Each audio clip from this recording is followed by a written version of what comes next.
Assalamualaikum warahmatullahi wabarakatuh. Mahasiswa Fakultas Dakwah yang saya banggakan dan saya cintai, untuk pertemuan kuliah kali ini kita akan membahas tentang profesi dai, ya. Artinya bahwa dai itu siapa, terus kemudian tugasnya apa saja, ya. Anda bisa melihat di bukunya pada bab 2, ya, dai dan profesionalisme, ya. Ada di bab 2 halaman 18, ya, sampai berapa itu nanti, ya, sampai selesai, ya. Bisa Anda lihat, ya, sudah. Baik. Siapa dai, ya? Pada awal pertemuan kemarin sudah saya jelaskan bahwa dai itu adalah juru dakwah, ya, atau subjek dakwah, atau bisa juga dikatakan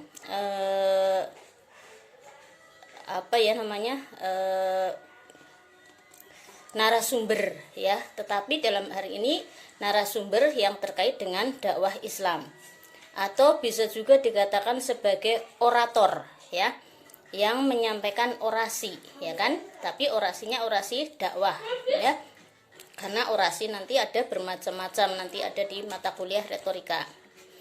Terus kemudian juga dai juga bisa dikatakan sebagai tadi, ya, juru dakwah, orator. Terus kemudian juga, ya, dai itu sendiri, ya. Terus juga bisa dikatakan sebagai komunikan, ya, atau komunikator. Jadi dai itu adalah narasumber juga, narasumber tentang materi-materi dakwah, ya. Jadi boleh Anda mengatakan orator, boleh mengatakan dai, dan seterusnya. Hanya saja kita itu di Fakultas Dakwah khusus memakai istilah dai karena dalam hal ini adalah terkait dengan dakwah Islam, itu, ya. Tapi kalau secara umum boleh juga dikatakan sebagai orator, ya. Kemudian narasumber boleh, ya. Hanya saja karena terkait dengan dakwah sehingga dikatakan dai. Dakwah itu sendiri kemarin sudah saya sampaikan artinya adalah mengajak orang lain atau sekelompok orang, ya, untuk memeluk agama Islam atau melakukan ajaran atau melaksanakan ajaran Islam demi kebahagiaan, mencapai kebahagiaan dunia dan akhirat. Itu kan dakwah. Berarti dai adalah orang yang mengajak orang lain atau sekelompok orang untuk memeluk agama Islam, atau kalau yang sudah Islam berarti untuk melaksanakan ajaran Islam demi mencapai kebahagiaan dunia dan akhirat. Jadi makanya di sini kalau orang Muslim itu tidak bahagia dunia akhirat berarti tidak benar, ya, karena Muslim atau Islam itu sendiri mengajak kepada kebahagiaan dunia dan akhirat, ya. Terus kita lanjutkan, ya. Itu sudah tahu, ya, dai itu siapa. Bahkan kemarin sudah saya sampaikan bedanya dengan mubaligh, ya. Kalau dai itu mengajak berarti dirinya sendiri juga melakukan, tapi kalau mubaligh hanya sekedar menyampaikan, jadi tidak melakukan juga masuk pada mubaligh, kan gitu. Oke. Sekarang saya lanjutkan. Bagaimana peran dai, ya, atau tugas dai atau peran penyuluh agama Islam, ya. Jadi dai juga bisa disebut sebagai penyuluh agama Islam. Makanya kalau dalam sekarang itu istilah sekarang ada juga penyuluh agama Islam. Bahkan penyuluh agama Islam di Indonesia itu ada dua, ya. Ada penyuluh agama Islam PNS, ada penyuluh agama Islam non PNS. Itu juga masuknya kepada dai. Sehingga kedepannya penyuluh agama Islam itu mestinya minimal adalah sarjana Fakultas Dakwah S1, ya. Karena untuk apa? Ya semua itu nanti kita akan tahu bahwa sesungguhnya mengapa di dalam masyarakat sekarang itu terjadi wacana yang sangat simpang siur yang mengatakan bahwa dai atau orator Islam itu adalah pemicu keributan, pemicu kerusakan, pemicu keresahan.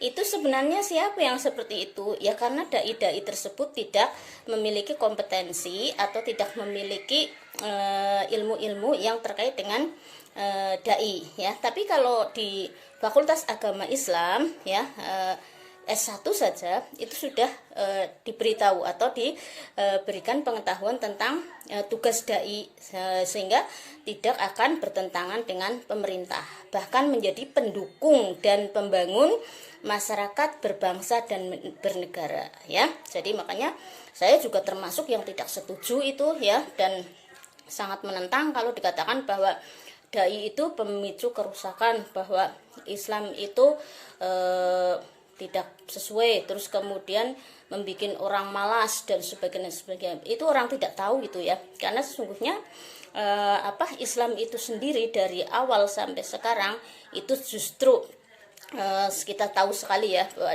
24 jam adalah kerja ya Islam ya, karena di sana dikatakan Islam itu adalah ibadah. Ibadah itu sangat luas maknanya ya, termasuk ibadah sebagai warga negara, sebagai warga masyarakat, sebagai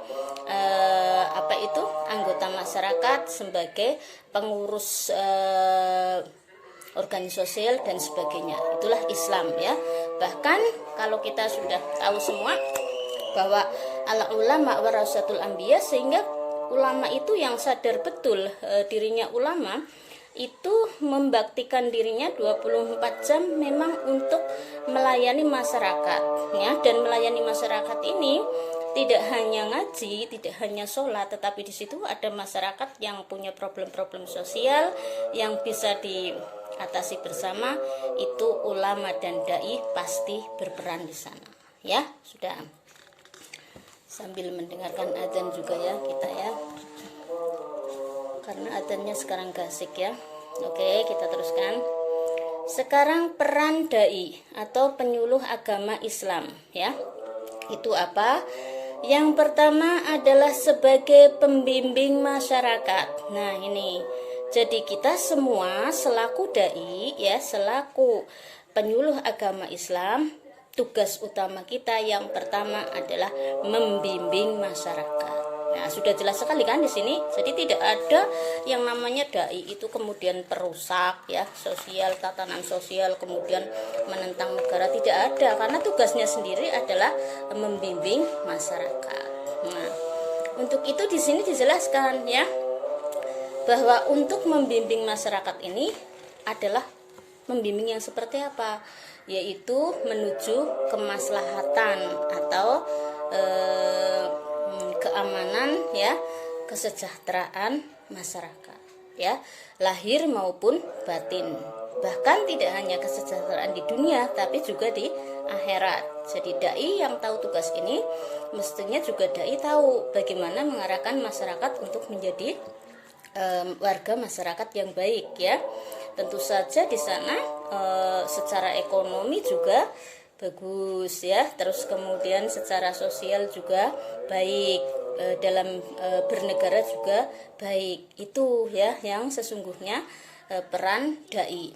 Nah, sehingga di sini ketika kita sudah tahu ya sebagai mahasiswa Fakultas Dakwah, dan nanti kalau sudah lulus apalagi ya, sekarang juga Anda boleh ya ngaji, silahkan ya, tidak harus nunggu lulus ya. Kalau memang ada yang nyuruh ngaji ya mau saja ya, memberikan tausiah ya silahkan, sebatas ilmu yang kita miliki ya, menyampaikan kebenaran sesuai dengan Al-Quran dan Al-Hadis ya, serta ijma kias ulama-ulama ya. Nah, oke, saya teruskan ya, bahwa di sini dalam membimbing masyarakat, sekali lagi, lo gimana kok dai berarti bisa segala hal, politik, ekonomi, betul ya, tetapi dalam arti bisanya itu tidak menjadi pakar. Artinya pakar ekonomi ya biarlah pakar ekonomi ya, pakar politik ya biarlah pakar politik, tapi setidaknya seorang dai harus tahu ilmu tersebut ya. Ilmu politik bagaimana? Wah, banyak ya. Jadi jangan dianggap bahwa lulusan pesantren itu nggak tahu apa-apa ya.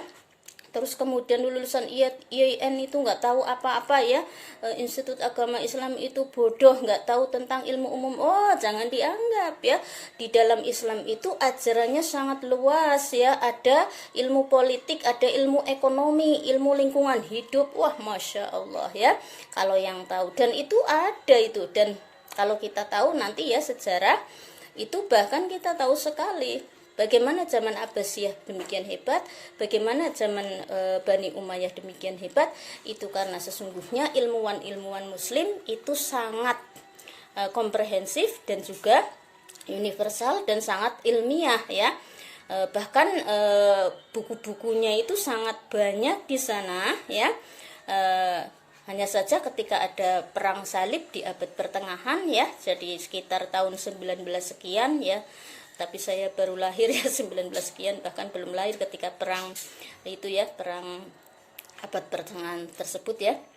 Kita tahu kan, muslim itu menjadi pusat kemajuan peradaban dunia ya, sehingga di situ kemudian karena kalah, maka buku-bukunya ya, kita tahu sekali dalam sejarah, kita tidak bisa dipungkiri ya, tidak bisa ditutup-tutupi ya, dan jangan sampai kemudian tidak diakui, tidak, dunia pasti harus mengakui bahwa pada saat itu ilmuwan-ilmuwan muslim yang sangat hebat itu memiliki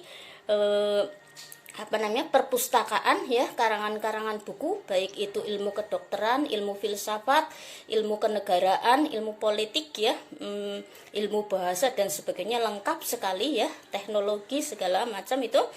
Nah, buku-buku tersebut ketika perang salib terjadi itu memang ketika kita mengalami kemunduran atau istilahnya kekalahan ya, bahkan sampai sekarang kita belum bisa menjadi jaya lagi seperti dulu ya. Itu adalah sepertiga bukunya dibakar ya, sepertiga dihanyutkan atau ditenggelamkan di lautan, karena waktu itu kemudian muslim bangkit lagi, kemudian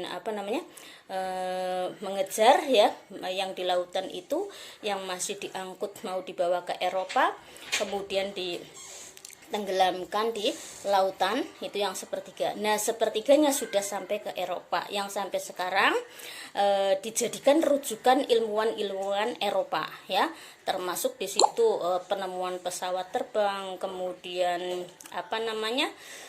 kertas ya, kemudian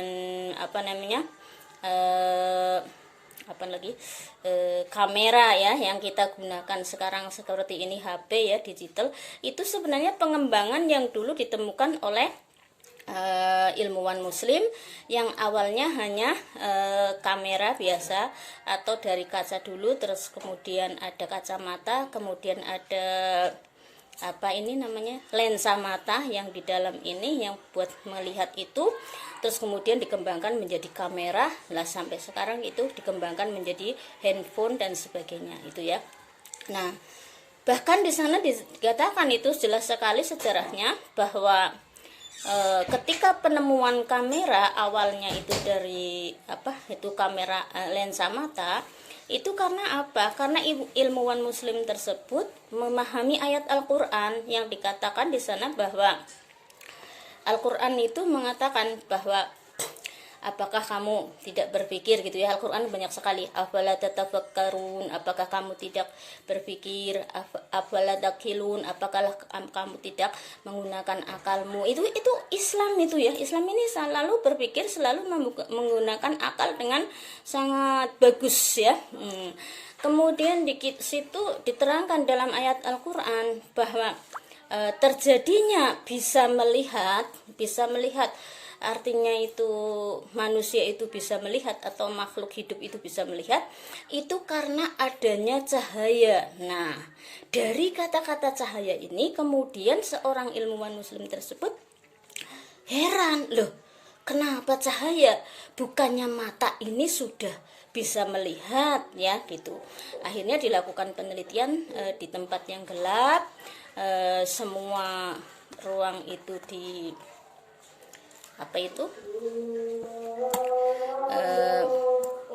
ruang tersebut itu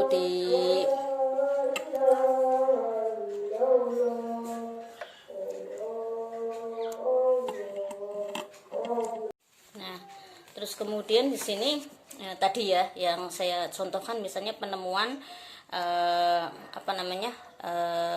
kamera ya. Karena ayat Quran mengatakan bahwa melihat itu adanya cahaya, maka kemudian dilakukan penelitian di ruang tertutup, di ruang yang gelap, kemudian di sana setelah itu ruangan yang gelap tersebut, tertutup tersebut diberikan benda-benda. Nah, benda-benda itu beliau itu dalam meneliti, dalam melakukan penelitian melihat betul ke arah benda-benda itu ya. Ternyata tidak bisa terlihat itu ya.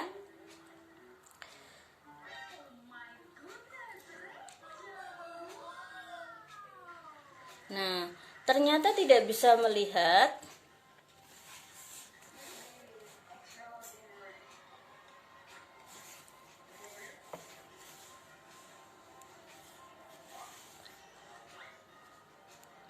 Ternyata tidak bisa melihat karena apa?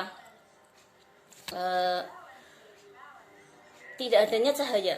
Nah, setelah seperti itu kemudian cahaya dinyalakan di ruangan tersebut, ternyata bisa melihat benda-benda yang tadinya tidak bisa terlihat ketika dalam kegelapan. Nah, disitulah kemudian beliau menemukan cara, oh ternyata memang betul kalau meskipun ada mata ini tanpa cahaya tidak bisa melihat. Maka kemudian diteliti, kemudian juga ada penelitian mengenai retina mata dan seterusnya sampai kemudian pada penemuan kamera gitu ya.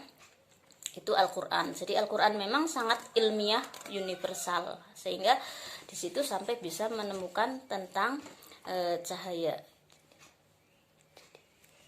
Ya. Ini jadi nggak sih ini? Oke, kita lanjutkan ya. Itu dai atau penyuluh agama Islam. Yang pertama adalah sebagai pembimbing masyarakat. Yang kedua, tugas dai yang kedua adalah sebagai panutan ya. Panutan itu apa? Panutan itu teladan ya, atau ya teladan berarti apa itu? Yang diikuti ya, panutan itu dai. Makanya dai di sini harus berakhlakul karimah ya. Kalau tidak berakhlakul karimah namanya bukan dai, karena dia tidak bisa menjadi panutan. Ingat itu ya, akhlakul karimah seperti apa? Besok pertemuan yang akan datang saya sampaikan tentang akhlak dai ya. Ini ya.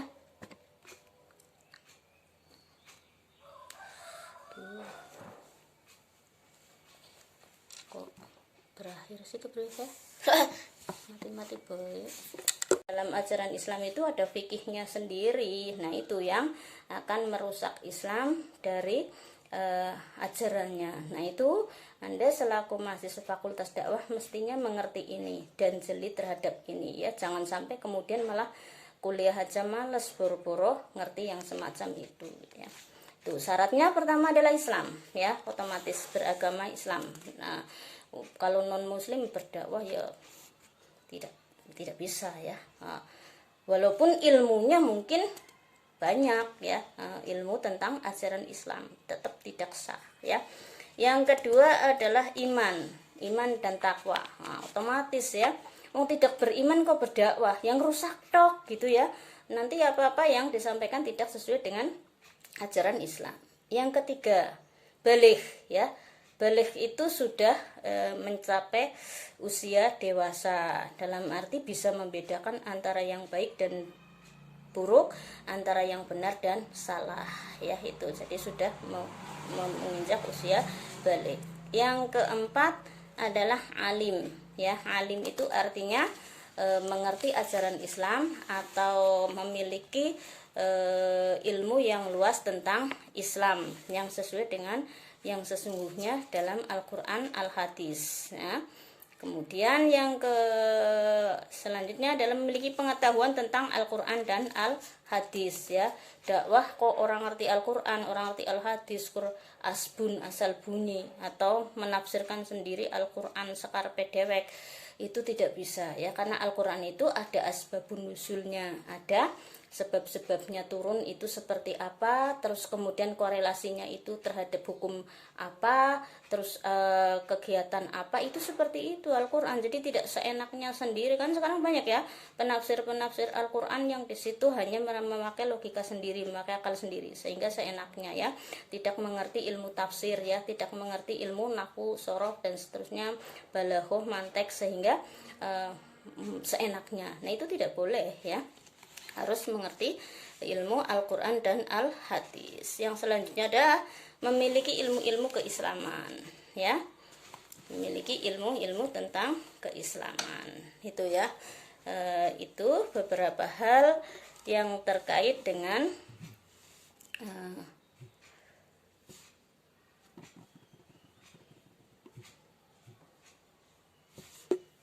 ajaran Islam dai ya.